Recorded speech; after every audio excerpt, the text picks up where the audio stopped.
अस्सलाम वालेकुम। CS101 के मॉड्यूल 36 तक हमने पिछली वीडियो में कवर कर लिया था। आज हम मॉड्यूल नंबर 37 से शुरू करेंगे। तो मॉड्यूल नंबर 37 में एक मेन टॉपिक शुरू होता है जिसको हम कहते हैं डेटा मैनिपुलेशन, कि हमारे जो डेटा है वो कैसे मैनिपुलेट होता है। तो इसमें सबसे पहले एक एग्जाम्पल की मदद से हमें समझाया गया है कि हमारा जो डेटा है उसकी एग्जीक्यूशन कैसे होती है। इस एग्जाम्पल में कैसे बताया गया कि हमारे पास एक नंबर है 156C और एक नंबर है हमारे पास 166D। ठीक है, तो ये दोनों हमारे पास मेमोरी में पड़ी हुई हैं। तो सबसे पहले इन दोनों को अगर हमने ऐड करना है तो हमारे पास सबसे पहले जो कमांड एग्जीक्यूट होगी वो 156 को ये रजिस्टर में लोड करेगी। ठीक है, इसको इसने रजिस्टर में लोड कर लिया, 6C रजिस्टर जिसका नाम उसमें लोड कर लिया। देन इसने क्या किया, 166D जो है वो इसने उसको 6D वाले नाम कोई भी एक रजिस्टर है उसमें इसने सेव कर लिया। देन इसके बाद जो रजिस्टर है, रजिस्टर नंबर 5 और 6 के पास जिनमें वैल्यू पड़ी है हमारे पास, तो इन दोनों वैल्यू को उसने ऐड कर दिया। ठीक है, इन दोनों को ऐड किया, देन इन दोनों को स्टोर कर दिया मेन मेमोरी में। इस तरह हमारे इस प्रोग्राम की एग्जीक्यूशन होती है। तो यहाँ पे इसने ये मुख्तलिफ एड्रेस दिए हैं जी, मुख्तलिफ रजिस्टर दिए हैं। तो 0 रजिस्टर 1 2 3 अप टू F तक इसने रजिस्टर लिखे हैं। तो यहाँ पे हमारे पास प्रोग्राम काउंटर का क्या काम होता है, ये हमारे पास एड्रेस लिखता है इसमें एड्रेस मौजूद होता है जिसमें हमारे पास इंस्ट्रक्शन मौजूद होती हैं, और इंस्ट्रक्शन रजिस्टर में हमारे पास इंस्ट्रक्शन मौजूद होती हैं। तो ठीक है, इस तरह हमारा ये प्रोसेस चलता रहता है।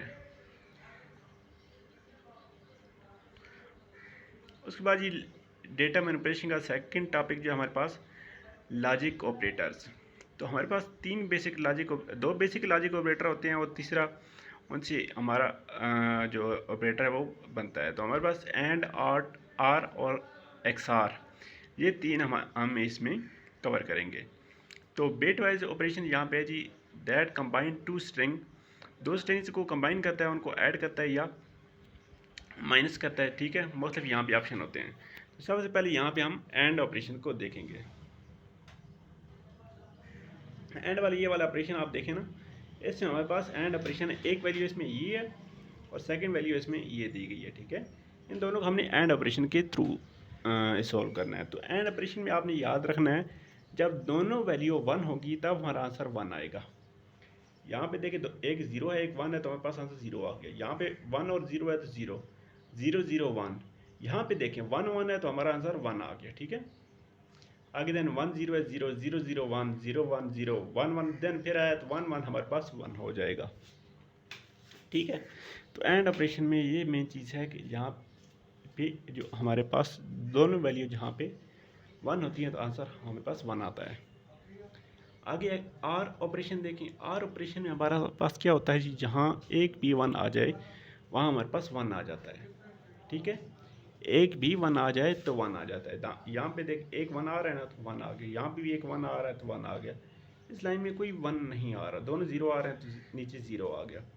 यहाँ फिर 1 1 1 1 0 1 0 0, फिर देखिए 0 और 0, ये हमारे पास 0 हो जाएगा। 0 1 1 1 1 1।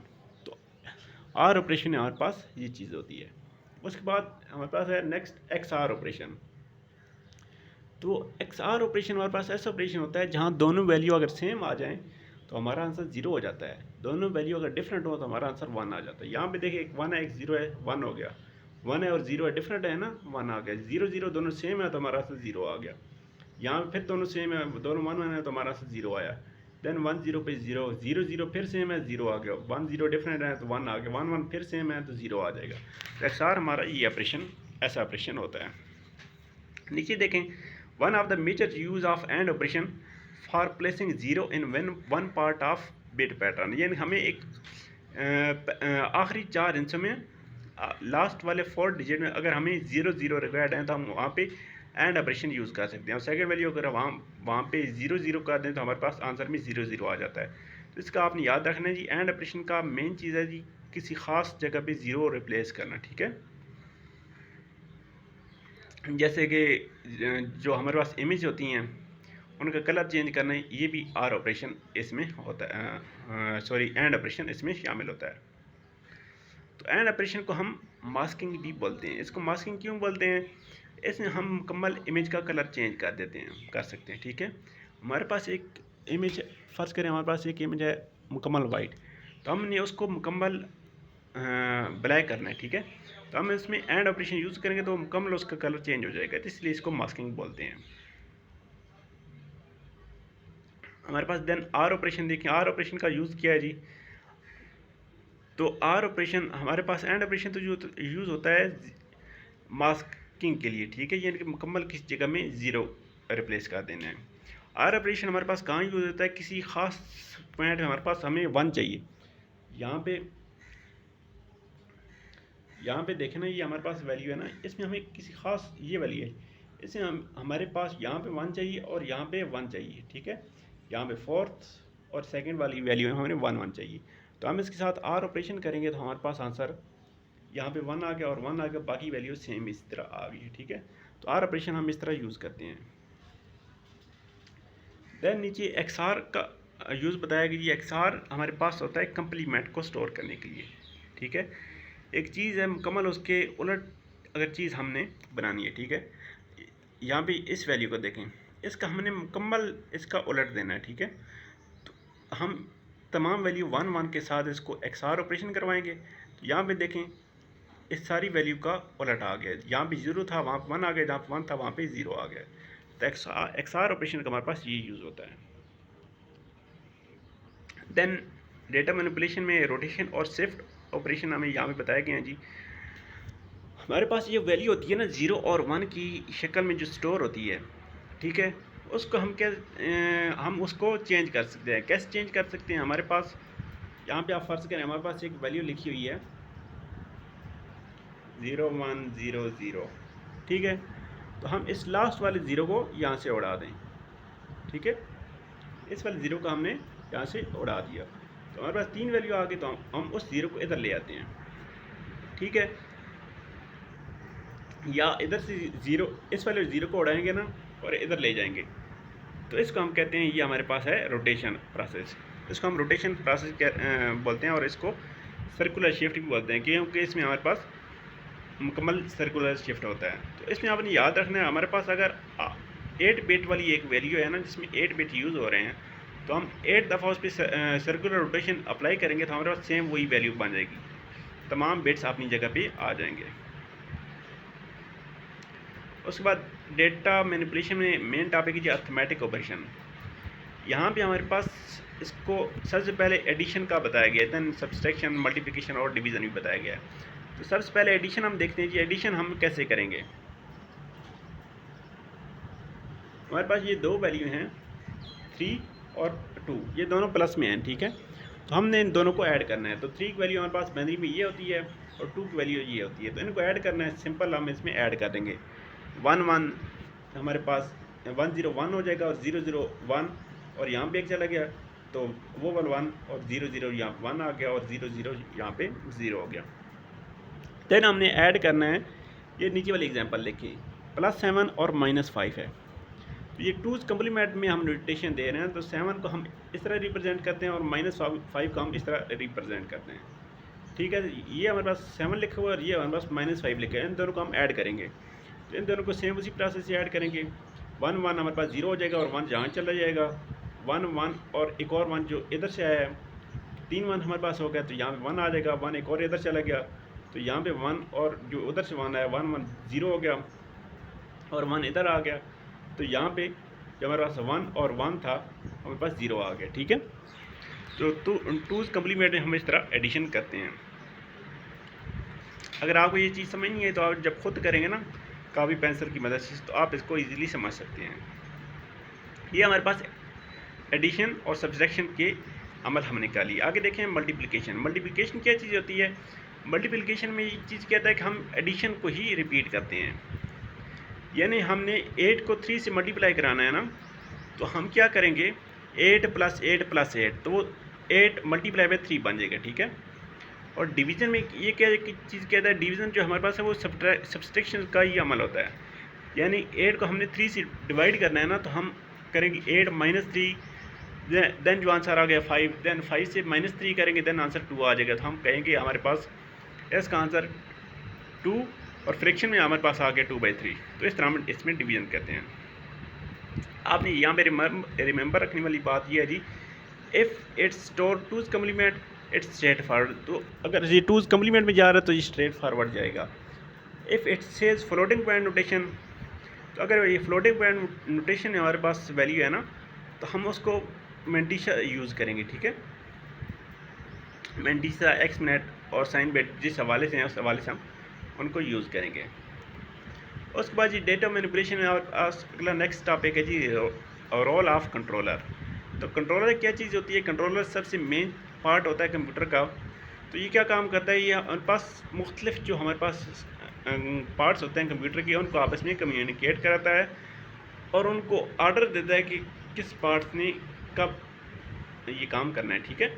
तो यहाँ पे देखिए, यहाँ पे लिखा हुआ communication between computer and other devices is normally handled through an intermediatory apparatus known as controller. तो हमारे पास एक कंप्यूटर है, उसमें हमारे पास एक माउस भी लगा हुआ है, उसमें हमारे पास एक कीबोर्ड भी है, प्रिंटर भी है, स्कैनर भी है, तो मुख्तलिफ चीज़ें उसके साथ लगी हैं। तो उन तमाम चीज़ों को अहकामात किसने देने हैं, वो हमारे पास कंट्रोलर होता है। तो कंट्रोल तमाम चीज़ों के ज़रिए कैसे कनेक्ट होता है, वो हमारे पास केबल्स के थ्रू कनेक्ट होता है। तो ये तो आपको पता होना चाहिए, ठीक है। तो उन केबल के जो पार्ट होते हैं उनको हम क्या कहते हैं, जिन के थ्रू कनेक्ट होता है उनको हम पोर्ट कहते हैं। और केबल हमारे पास क्या चीज़ होती है? USB, जिसको हम यूनिवर्सल सीरियल बस कहते हैं। ये हम यूज़ करते हैं मुख्तलिफ चीज़ों को आपस में कनेक्ट करने के लिए। तो इस एग्जांपल की मदद से भी आप देखें, हमारे पास CPU है और इसमें मॉडेम यूज़ हो रहा है, CD ड्राइवर यूज़ हो रहा है और मॉनिटर यूज़ हो रहा है, डिस्क ड्राइवर यूज़ हो रहा है। तो मुख्तलिफ कंट्रोलर आपस में बस के थ्रू कनेक्टेड हैं। तो CPU उनको कंट्रोल को ऑर्डर देता है, कंट्रोल आगे इन चीज़ों को फंक्शन करता है, ठीक है। दैन हमारे पास नेक्स्ट टॉपिक है 42 डेटा मैनिपुलेशन में ये चीज़ शामिल है, direct memory access and handshaking. तो हमारे पास मेमोरी तक एक्सेस लेने के लिए हमारे पास दो तरीके हैं, ठीक है। एक हमारे पास है डायरेक्ट मेमोरी एक्सेस और एक हमारे पास है हैंड शेकिंग। तो डायरेक्ट मेमोरी एक्सेस में हमारे पास जो CPU होता है उसको डायरेक्ट कमांड हासिल होती है, वो डायरेक्ट हमारे पास जो मेमोरी है उसमें पहुंच सकता है। जैसे हमारे कंप्यूटर में यूज़ होता है, ये हमारे पास डायरेक्ट मेमोरी एक्सेस कहलाता है। इसको हम DMA से बोलते हैं, डायरेक्ट मेमोरी एक्सेस, ठीक है। तो इसमें हमारे पास क्या चीज़ होती है? हमारे पास CPU को, जैसे हमारे पास CPU होता है ना, उसमें CPU के अंदर में मेमोरी मौजूद होती है, तो कंट्रोलर को मेमोरी तक डायरेक्ट रसाई हासिल होती है, इसको हम डायरेक्ट मेमोरी एक्सेस कहते हैं। दूसरा हमारे पास हैंड शेकिंग है। हैंड शेकिंग में हमारे पास क्या चीज़ होती है जी? हमारे पास जो मेमोरी होती है वो उसके मेमोरी और कंट्रोल का आपस में डायरेक्ट कनेक्शन नहीं होता, उसमें हैंड शेकिंग का कनेक्शन होता है। यानी कि कंट्रोलर पहले मेमोरी से इजाज़त लेगा कि मुझे ये चीज़ चाहिए, तो फिर मेमोरी में कमांड देगा, देन उसको वहाँ तक एक्सेस मिलेगी। तो हमारे पास जो चीज़ यूज़ होती है हमारे पास कंप्यूटर में, वो हमारे पास डायरेक्ट मेमोरी एक्सेस यूज़ होता है। तो इसको किसने इंट्रोड्यूस कराया था? इसको वॉन न्यूमैन बुटलैंक ने इसको शुरू कराया था, डायरेक्ट मेमोरी एक्सेस को। उसके बाद 43 मॉड्यूल में हमारे पास है जी कम्युनिकेशन के मुख्तलिफ तरीके बताए गए हैं। तो मेन इसमें जी पैरेलल कम्युनिकेशन और सीरियल कम्युनिकेशन। तो ये इसमें मेन दो तरीके हैं। पैरेलल कम्युनिकेशन में हमारे पास क्या चीज़ होती है? हमारे पास डेटा को ट्रांसफ़र करने के मुख्तलिफ वे होते हैं। यानी कि यहाँ पे देखें ना, एक CPU है, ठीक है, और एक यहाँ पे मेमोरी है। तो CPU और मेमोरी को दरमियान में आपस में मुख्तलिफ रास्ते मुहैया हैं। ये वाला ये रास्ता हो गया, ये रास्ता हो गया, ये रास्ता हो गया, तो मुख्तलिफ रास्ते इसमें मौजूद होते हैं, जिसको हम पैरेलल कम्युनिकेशन बोलते हैं। और सीरियल कम्युनिकेशन में हमारे पास एक ही रास्ता मौजूद होता है। यानी एक यहाँ पे नीचे ये इस डायग्राम में देखें ना, एक सेंडर है और एक रिसीवर है, दरमियान में एक ही रास्ता मौजूद है। तो हमारे पास ये सीरियल कम्युनिकेशन होती है। तो हमारे पास जो USB में या कंप्यूटर में जो चीज़ इस्तेमाल होती है कम्युनिकेशन की, वो सीरियल कम्युनिकेशन होती है। इसमें क्या चीज़ होती है कि एक डेटा जब ट्रांसफ़र होने लगेगा, तो जब एक चीज़ ट्रांसफ़र हो जाएगी दूसरी उसके बाद जाएगी, ठीक है, इकट्ठी सब नहीं जा सकती। तो ये हमारे पास सीरियल कम्युनिकेशन का तरीक़ाकार होता है। तो ये इसकी कुछ फ़वाइद लिखी हुई हैं जी, ठीक है। और इसके बाद हमारे पास है केबल मॉडेम्स। तो फाइबर ऑप्टिक्स हमारे पास यूज़ होती हैं केबल्स की किस्में, ठीक है, जो हमारे पास टीवी या कंप्यूटर तक इंटरनेट लेके आती हैं। तो उनका आपस में जो डेटा रेट ट्रांसफ़र होता है ना, उसको हम कहते हैं बाइट पर सेकेंड, यानी कितने बाइट एक सेकेंड में ट्रांसफ़र कर रहा है। तो इसकी मुख्तलिफ यूनिट हैं, जैसे किलो बाइट पर सेकेंड, मेगा बाइट पर सेकेंड, गैगा बाइट पर सेकेंड। तो 8 किलो बाइट पर सेकेंड को हम 1 किलो बाइट पर सेकेंड बोलते हैं, ठीक है, ये इक्वल होता है। उसके बाद डेटा मैनिपुलेशन में हमारे पास है पाइप लाइनिंग। तो पाइप लाइनिंग आप देखें, electrical pulses travel through a fire no faster than speed of light, यानी हमारे पास इलेक्ट्रिकल पल्सेस होती हैं जिनकी मदद से हम डेटा को ट्रांसफ़र करते हैं, वो हमारे पास लाइट की स्पीड से ज़्यादा ट्रांसफ़र नहीं कर सकते, उनकी स्पीड लाइट की स्पीड से ज़्यादा नहीं हो सकती। और लाइट की स्पीड हमारे पास कितनी होती है? लाइट की स्पीड हमारे पास होती है 1 नैनो सेकेंड में 1 फुट होती है, ठीक है, यानी कि एक सेकंड के 1 बिलियन हिस्से में वो 1 फुट ट्रैवल करती है, ठीक है। तो आप इसको कह सकते हैं 1 नैनो सेकंड में वो 1 फुट ट्रैवल करती है। तो हमारे पास जो CPU इस्तेमाल होते हैं, CPU और मेमोरी में तकरीबन 1 फुट का ही फासला होता है, इससे ज़्यादा फासला नहीं होता। तो हमारे पास कंट्रोलर और मेमोरी में 1 फुट का फासला होता है CPU के अंदर।